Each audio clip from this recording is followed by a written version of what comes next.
15 જૂન 2025ના રોજ સુરત શહેરમાં વરાછા પોલીસ સ્ટેશનની હદમાં વહેલી સવારમાં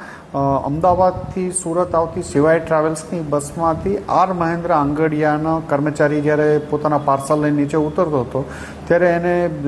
4 લોકોએ બનાવટી પોતે પોલીસ છે એવી ઓળખ આપી એમની પાસેથી એને ગાડીમાં બેસાડી અને એમની પાસેથી મોબાઈલ અને જે થેલા હતા એ લૂંટીને જતા રહેલા હતા।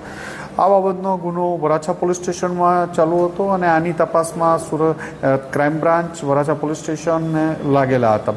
દરમિયાનમાં 17/6ના રોજ ફરીથી આ જ આંગડિયા આર મહેન્દ્ર આંગડિયાનો કર્મચારી ફરીથી સિવાય ટ્રાવેલ્સની બસમાં જ અમદાવાદથી સુરત આવતો હતો અને સુરત આવતો હતો દરમિયાનમાં સુરત પહોંચ્યા પછી જ્યારે એ બસમાંથી નીચે ઉતરતો હતો અને બેગ પાછળ રાખી અને આગળ જોવા ગયો કે એમના કર્મચારી આવી ગયા કે નહીં, ત્યાં પાછળથી કોઈએ બેગ લઈ બારીમાંથી આપી અને ફરીથી આ જ આંગડિયા સાથે ફરીથી ચેટિંગ થયું અને એની બેગ લઈ અને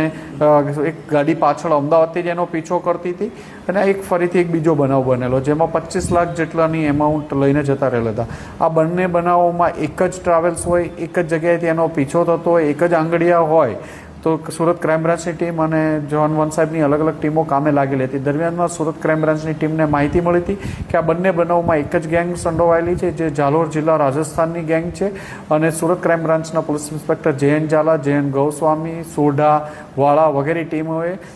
સતત પ્રયત્ન કરીને આ લોકોને 3 જણાને પકડી પાડ્યા છે, જેમાં ગુનાનો મુખ્ય આરોપી શૈલેષ અંબારામ રાજપુરોહિત, ઓબેરામ રાજપુરોહિત, શ્રવણસિંહ રાજપૂત અને જોગસિંહ મુનસી રાજપુરોહિત આ 3ની ધરપકડ કરવામાં આવી છે। આમની પાસેથી 4 લાખથી વધુનો મુદ્દામાલ મળ્યો છે।